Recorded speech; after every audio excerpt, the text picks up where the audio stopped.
when a homeless man approached Barron Trump asking for just $1. No one could have imagined the chain reaction it would set off. What began as a simple act of kindness transformed into a national movement, healed a fractured family, and changed countless lives forever. The city of New York was alive with its usual chaos. The winter wind bit through the air as people hurried along the crowded sidewalks, bundled in heavy coats, heads bent low against the chill. Traffic horns blared, engines rumbled, and the faint melodies of a street musician competed with the rhythmic clatter of footsteps. Among this bustling sea of humanity, few stopped to notice the man sitting slumped against the cold stone wall of a convenience store. His name was Raymond, but to most passers-by he was invisibly a fixture of the streets they'd learned to ignore. At 45, Raymond had endured more heartbreak than most could imagine. Once a skilled mechanic, he had a steady job, a home, and a family. But all of that was ripped away in a single momentous, devastating car accident that claimed the lives of his wife and young daughter. Racked with guilt and unable to cope, Raymond fell into a deep depression, eventually losing his job and his home. Now, for the past 2 years, he had called the streets his home, surviving day by day. Beside him lay his only companion, Max, a small, scruffy dog with tired eyes that mirrored Raymond's own despair.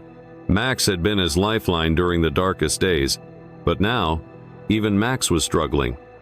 The little dog coughed weakly, curling tighter into Raymond's worn jacket, seeking warmth against the bitter wind. Raymond's heart ached as he stroked Max's frail body.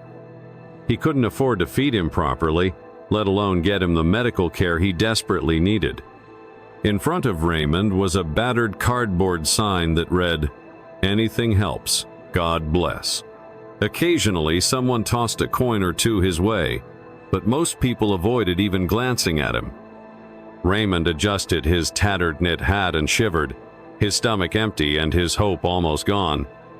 As he watched the polished shoes and expensive boots of strangers hurrying past, he muttered under his breath, "Just one break, that's all I need." But Raymond couldn't have known that, on this cold winter morning, his life was about to change forever. Before we dive deeper into Raymond's journey, tell us, where in the world are you watching from? We love hearing from viewers across the globe. And if stories like these inspire you, don't forget to hit subscribe, because tomorrow's episode is going to be absolutely mind-blowing. Raymond huddled closer to the wall, his fingers trembling as he adjusted the makeshift blanket over Max.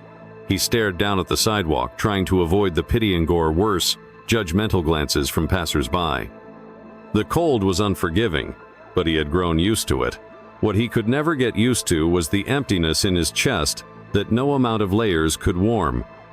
Then, out of the corner of his eye, he noticed something unusual.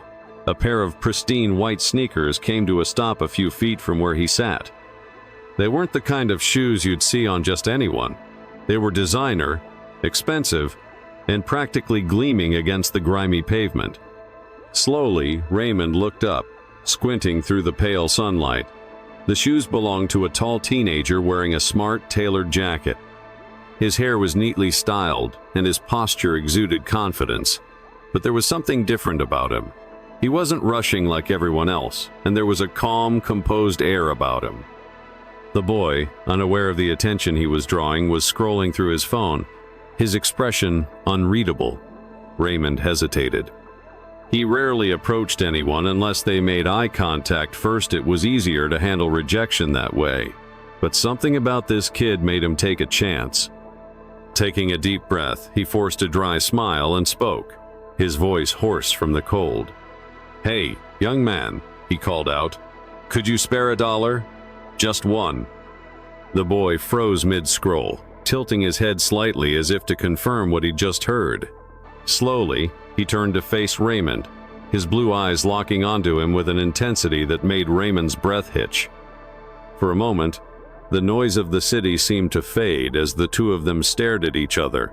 Raymond braced himself for the usual dismissal, a curt no or perhaps no response at all. But what came next was entirely unexpected. "What do you need it for?" the boy asked. his voice calm but firm. It wasn't the dismissive tone Raymond was used to. There was no malice, no mockery, just genuine curiosity, as if the boy truly wanted to know. Caught off guard, Raymond hesitated before answering. "Well," he stammered, rubbing his hands together to warm them, "a cup of coffee would be nice. Maybe a sandwich, if I'm lucky." The boy nodded slightly, his expression thoughtful. Then, as if deciding something, he slid his phone into his pocket and took a step closer. "What's your name?" he asked. "Raymond," he replied, barely above a whisper. The boy extended his hand. "I'm Barron," he said simply, his tone devoid of arrogance or entitlement. There was only sincerity in his voice, and in that moment, Raymond realized that this wasn't going to be an ordinary encounter. Something was different. Something was about to change. Barron crouched down to meet Raymond at eye level, his calm demeanor standing in stark contrast to the chaos of the city around them. It wasn't the kind of attention Raymond was used to. Most people either ignored him or hurried past, pretending he didn't exist. But this boy, this teenager, who could have easily walked away, chose to stop, to listen. "How long have you been out here?" Barron asked, his voice steady but curious. Raymond hesitated. He wasn't used to sharing his story. Most people didn't care. They'd toss a few coins and move on, never asking how he ended up on the streets. But something about Barron's gaze, so focused and genuine, made him feel compelled to answer. "Almost 2 years," Raymond admitted, his voice breaking. "I lost my wife and daughter in a car accident. After that, I just couldn't hold it together. Lost my job, then my home, and now," he gestured to Max, who was curled up against him. "He's all I've got left." Barron listened intently, his brow furrowing slightly, not in judgment, but in concentration. He wasn't just hearing Raymond's words, she was absorbing them, trying to piece together the man's pain and struggles. For a moment, Barron stayed silent, as if weighing his next move. Then, without breaking eye contact, he reached into his pocket. Raymond's pulse quickened. He had asked for $1, just one, but something about Barron's movements suggested this wasn't going to be ordinary. When Barron's hand emerged, he wasn't holding a single dollar bill. Instead, he extended a crisp $100 bill toward Raymond. "This should cover more than just coffee," Barron said, his voice calm and measured. Raymond blinked in disbelief, his hands frozen. Are you serious?" he stammered, his voice shaking. "Why would you do that?" Barron shrugged slightly, his expression earnest. "Because I can," he said simply. Then, leaning in closer, he added, "But this isn't just about the money.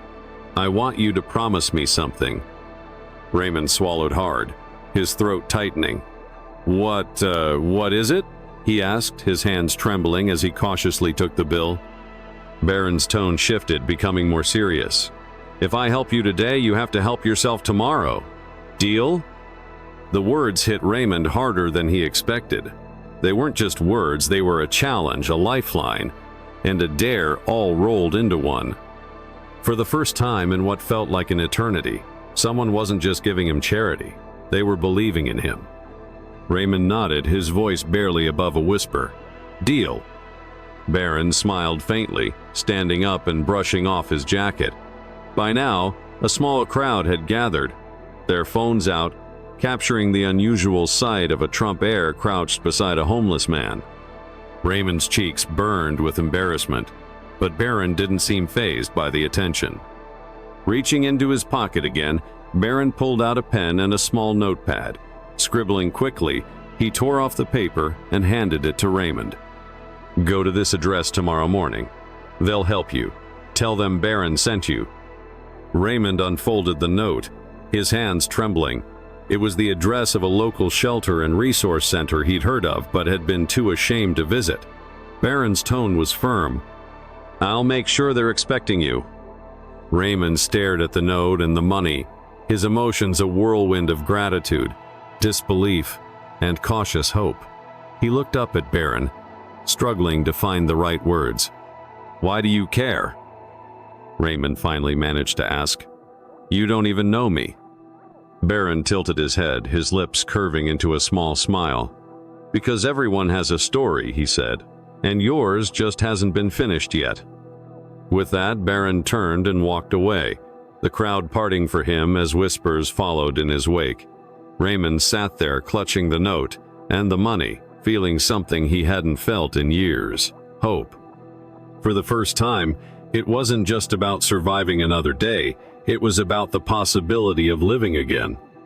The next morning, Raymond stood outside the address Barron had written on the slip of paper.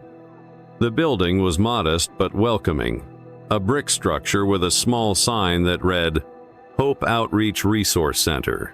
People came and went through the doorstep carrying bags of groceries, others clutching clipboards with tentative looks on their faces. Raymond clutched the note in his pocket like a lifeline, tracing its edges with his fingers as he tried to steady his nerves. Max, now looking slightly better after a warm meal, wagged his tail faintly at Raymond's side. Taking a deep breath, Raymond pushed open the door. Warmth greeted him immediately, a sharp contrast to the biting cold outside. A woman behind the reception desk, middle-aged with kind eyes, looked up and, "How can I help you today?" she asked. Raymond hesitated, suddenly feeling the weight of his appearance. His clothes were still ragged, and despite washing his face in a gas station restroom earlier, he knew he looked rough. Barron sent me," he said, sliding the note across the desk. "He said you could help." The woman's expression shifted slightly as she read the note. She glanced back at Raymond, her smile faltering. "Do you have any identification?" she asked. Raymond's heart sank. "No," he admitted. I don't have anything like that." The woman's face softened, but her tone remained firm. "I'm sorry, but without proper documentation, there are limits to what we can do. We need to verify your identity for legal reasons." Raymond felt the familiar sting of rejection, a tight knot forming in his chest. I don't understand," he said, his voice cracking. Barron said, "I know," the woman interrupted gently, "but rules are rules. I wish there was more I could do." Feeling the sting of humiliation and anger bubbling beneath the surface, Raymond turned and walked out, clutching Max close to his chest. Outside, the cold air hit him like a slap. He felt foolish for believing things could change. For a brief moment, he'd allowed himself to hope, and now, it felt like he was right back where he started. As he sank onto the curb, his shoulders sagged under the weight of despair. He whispered to Max, "I should have known better, buddy. This world isn't built for people like us."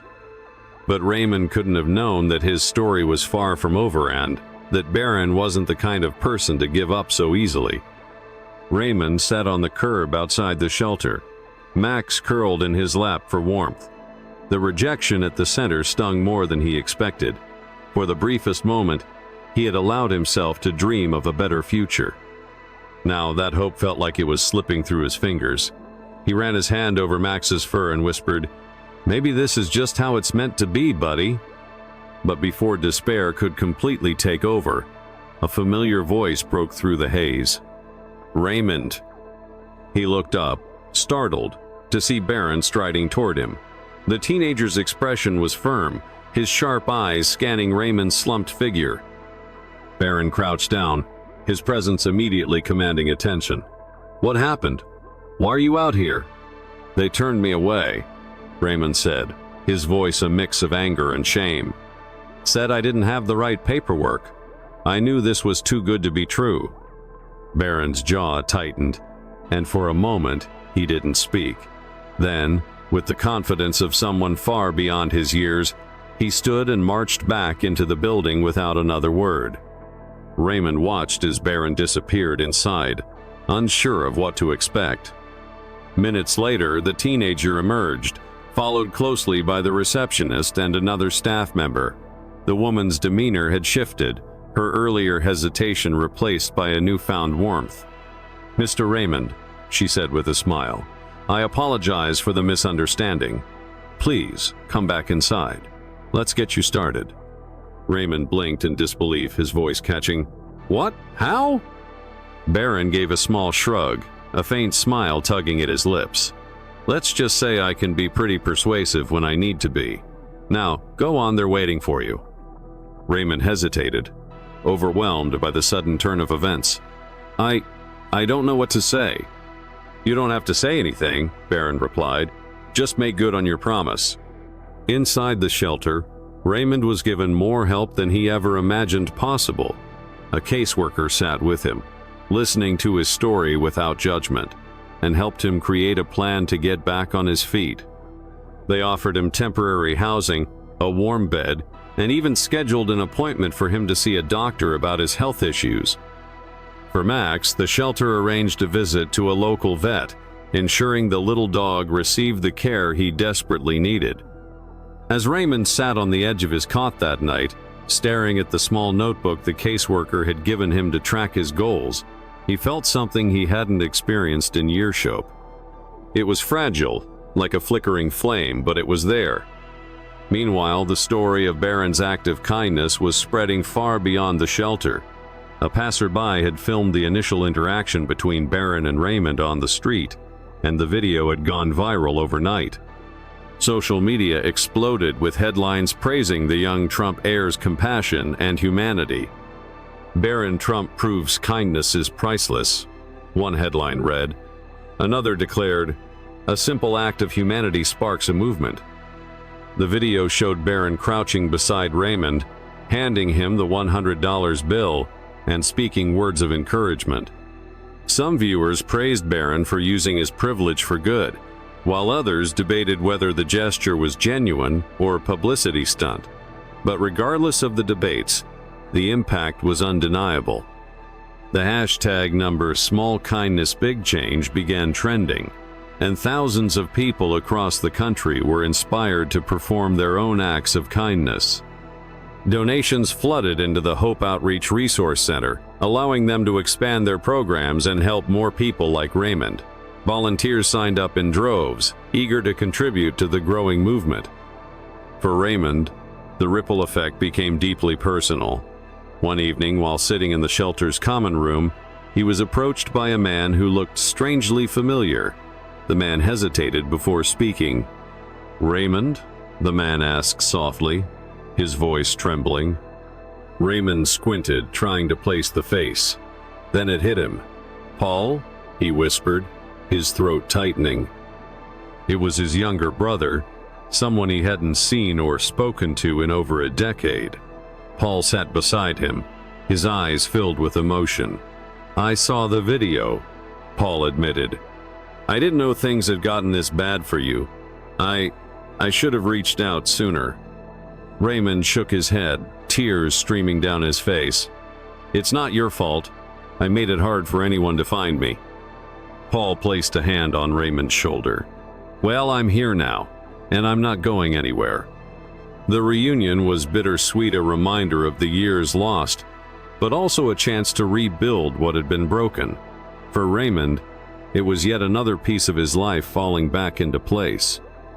In the weeks that followed, Raymond began to see his story not as a tragedy, but as a testament to resilience. Every step forward felt like a victory. He attended counseling, began filling out job applications, and started to believe in himself again. And though Barron avoided the spotlight, refusing interviews and public praise, his quiet influence continued to spread. Behind the scenes, he ensured the shelter received the support they needed, proving that his actions were never about recognition, they were about making a difference. Raymond often thought about Barron's words, "If I help you today, you have to help yourself tomorrow." Those words became a mantra, a source of strength as he rebuilt his life one day at a time. As Raymond stood outside the shelter one sunny morning, Max at his side, he looked up at the clear blue sky. For the first time in years, the weight on his shoulders felt lighter. The road ahead was still long, but he was no longer walking it alone. Raymond stood outside the shelter on a crisp morning, Max trotting beside him with newfound energy. The sunlight warmed his face, and for the first time in years, Raymond felt a sense of purpose. His life, once defined by loss and despair, was now filled with hope. Every day was a step forward, a small victory in a long journey. Barron's words echoed in his mind. "If I help you today, you have to help yourself tomorrow." Those words weren't just encouragement. They were a challenge that Raymond had accepted. He had learned to see himself not as a victim of circumstances, but as someone with the strength to rebuild. With the resources and support from the shelter, he was finally piecing his life back together. But the impact of Barron's kindness didn't stop with Raymond. The video of their encounter continued to inspire people across the country. Social media platforms were flooded with posts tagged "Small kindness, big change," as others shared their own acts of generosity. Donations poured into shelters and outreach programs, and stories of transformed lives began to surface. For Raymond, the ripple effects became personal. His reunion with his brother Paul was the first step toward mending broken relationships. Paul's support gave him the courage to confront the guilt and grief he had carried for so long. Slowly but surely, Raymond was rediscovering the man he used to be, the man he wanted to become again. Barron, on the other hand, remained out of the spotlight, quietly continuing his mission to help others. For him, it was never about recognition. It was about doing what was right. His simple act of kindness had sparked something far greater than anyone could have anticipated. As Raymond reflected on the journey, he realized the truth. Even the smallest gesture of kindness can create waves that change lives. Sometimes, all it takes is one moment of compassion to remind someone that their story isn't over and that they still have the strength to write the next chapter. The story of Raymond and Barron reminds us that small acts of kindness can create profound ripple effects, not just for those we help, but for ourselves and the world around us. In our daily lives, it's easy to become overwhelmed by the problems we see or feel powerless to make a difference. But this story shows that even the smallest gesture, a kind word, a helping hand, or a moment of genuine attention can change someone's life. Take a moment to look around you. Is there someone in need of encouragement, support, or simply acknowledgement? Whether it's donating to a local shelter, volunteering your time, or even just smiling at a stranger, these actions matter. Most importantly, never underestimate the power of listening. Sometimes, people don't need solutions. They just need to feel seen and heard. By showing compassion, you not only help others, but also build a kinder, more connected community. Remember, you don't have to be wealthy or influential to make a difference. As Barron proved, a single act of kindness, no matter how small, can spark hope and inspire change far beyond what you ever imagined. Start today. Raymond's story is a powerful reminder that even the smallest acts of kindness can spark hope and change lives. But kindness isn't just about big gestures, it starts with each of us in our daily lives. What can you do today to make a difference? Whether it's lending a hand to someone in need, volunteering at a local shelter, or simply offering a smile to a stranger, your actions matter. Let's keep this ripple effect of compassion going. Share your own acts of kindness or stories of hope in the comments below. And if this story inspired you, don't forget to like, share, and subscribe to help spread this message far and wide. Together, we can create a world where no one feels invisible.